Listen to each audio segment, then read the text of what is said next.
Hadits ini diriwayatkan oleh Abu Hurairah radhiyallahu anhu bahwasanya Rasulullah SAW bersabda, jauhkanlah diri kalian dari prasangka buruk, sebab prasangka buruk itu adalah ucapan yang paling bohong atau dusta. Hadits ini sahih muttafaqun alaih dan maknanya muttafaqun alaih adalah riwayat Bukhari Muslim. Hadits ini sangat mulia, Bapak Ibu sekalian, mengingatkan kepada kita tentang akhlak baik sekaligus ada akhlak buruk dari rivalnya. Sangka baik dalam setiap keadaan adalah akhlak yang terpuji.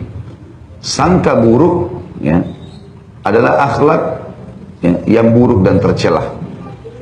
Adalah akhlak yang buruk dan tercela. Ya. Bapak Ibu sekalian coba terapi diri. Tadi saya bilang wilayah masuk ke zonanya orang ini berbahaya sekali. Di antaranya adalah selalu bersangka buruk. Pernah ada sahabat Nabi janjian sama temannya.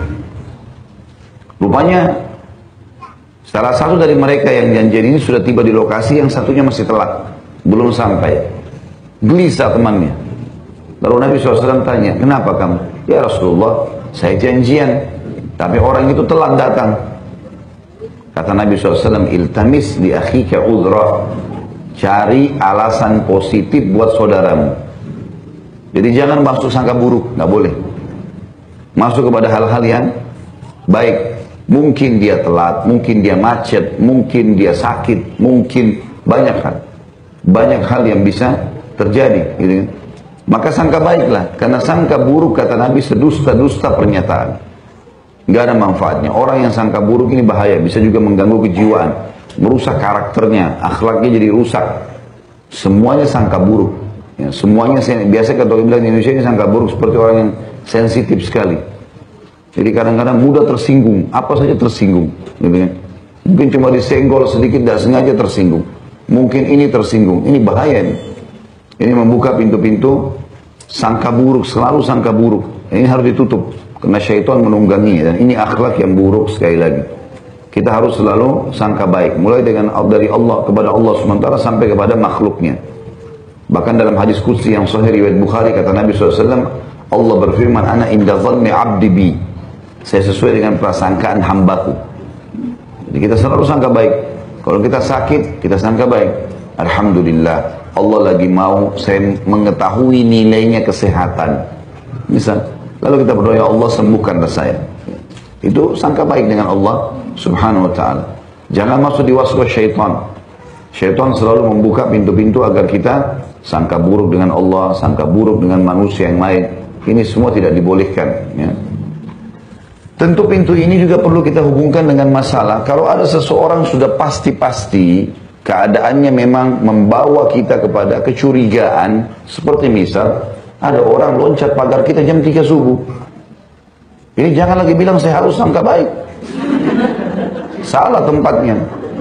Nah, bagaimana caranya jam 3 subuh loncat ke pagar gitu kan? Atau kita pulang ke rumah, ada orang yang sudah masuk jebol pintu pencuri. Enggak ada sangka baik di sini. Karena depan mata sudah jelas-jelas dan melakukan kesalahan. Prasangka artinya sesuatu yang tidak jelas buat kita. Kita nggak tahu gitu kan. Seperti misal teman kita telat memang ya. Tadi saya bilang kita sangka baik. Lebih baik tanya sebabnya apa. Setelah itu baru ya kita memberikan saran supaya dia jangan telat dan seterusnya. Jadi harus dibedain mana memang saatnya kita mencurigai keadaan. Misal pasukan musuh udah jelas-jelas menyelinap masuk ke pasukan kita. Oh nggak usah sangka baik aja. Nggak bisa ini. Salah tempatnya. Namun umumnya dalam muamalah sehari-hari seorang muslim harusnya bersangka baik. Sangka baik saja. Ya. Karena tidak semuanya, kadang-kadang subhanallah ada hal yang sederhana ya. Mungkin bagi kita ini harusnya begini, tapi orang tidak tahu. Bisa saja orang belum tahu gitu. Seperti saya sudah pernah ceritakan kasus sahabat Badui yang kencing di masjid. Ya. Orang lagi duduk pengajian, dia datang dibuka celananya depan orang kencing. Depan orang semua, hadisnya menjelaskan masalah itu.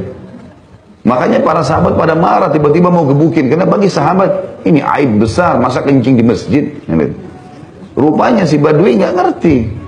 Jadi tidak semuanya orang tahu apa yang kita ketahui, belum tentu. Sampai akhirnya waktu sahabat berdiri mau ngejar dia, mau suruh berhenti kencing, dia lari sambil kencingnya nyebar sana sini. Nah, dia nggak ngerti. Nabi SAW suruh sahabat tenang. Lalu Nabi SAW memberikan isyarat tenang supaya biarin. Buktinya orang ini tidak tahu waktu sahabat disuruh duduk oleh Nabi, kencingnya dilanjutin sama dia. Dia selesaikan kencingnya. Pada selesai kencing, Nabi SAW datang dekatin dia. Waktu dia sudah tutup auratnya, lalu Nabi mengatakan, ini rumah Allah, tidak layak perbuatan seperti ini. Dia jadi paham sekarang, oh ternyata nggak boleh kencing di sini. Lalu dia bilang, ya Allah rahmati aku dan Muhammad, jangan rahmati orang lain. Karena dia jengkel sama sahabat-sahabat yang lain. Belum dijelaskan, sudah tiba-tiba saja marah. Ini mungkin ibu-ibu begitu juga sama pembantunya di rumah. Nggak semua orang paham. Ibu mungkin maunya taruh piring, posisinya di sini misalnya. Dia nggak ngerti. Ada raknya sendiri, dia belum tahu, baru kerja. Dia susun piring di dekat tempat cuci piring misalnya. Nggak usah langsung marahin. Ya. Sebenarnya orang marah ini dekat dengan stroke. Ya. Dekat dengan banyak penyakit darah tinggi. Ya. Jelaskan dulu kepada orang. Bahkan pernah ada sahabat datang, punya kebun kurma besar sekali. Pegawainya banyak. Karena banyak pegawai, banyak pelanggaran. Ada yang malas, ada yang begini, ada yang begitu, ada yang telat. Lalu dia datang kepada Nabi sambil dia emosi kepada pegawainya. Ya Rasulullah, berapa kali kita bisa maafin pegawai ini? Nabi SAW diam. Setelah itu Nabi tundukkan kepala, mungkin nunggu wahyu ya. Karena biasanya begitu. Lalu Nabi SAW angkat kepalanya mengatakan, maafkan mereka walaupun 70 kali. Orang tidak tahu lalai. Kita kalau di posisi dia mungkin kita bisa melanggar juga kan. Seperti itulah. Bayangkan kalau siapa ada satu kesalahan pecat. Satu kesalahan pecat. Kecuali memang fatal sekali, mungkin. Tapi kalau kelalaian, orang bisa lupa. Orang bisa salah. Sudahlah. Gitu kan. Mudahkan saja. Jadi akhlak yang buruk yang ketiga yang kita bahas adalah masalah sangka buruk. Dan ini harus dihapus dari benak kita. Tidak boleh ada sangka buruk. Semuanya dimulai dengan sangka baik. Ya. Kecuali tadi keadaan sudah saya bilang, sesuatu yang sudah nyata pelanggaran, kayak pencuri masuk ke rumah, musuh masuk ke pasukan muslimin, dan sebagainya, sudah tidak ada lagi sangka baik dalam masalah ini. Tapi perilaku sehari-hari muamalah semestinya orang sangka baik.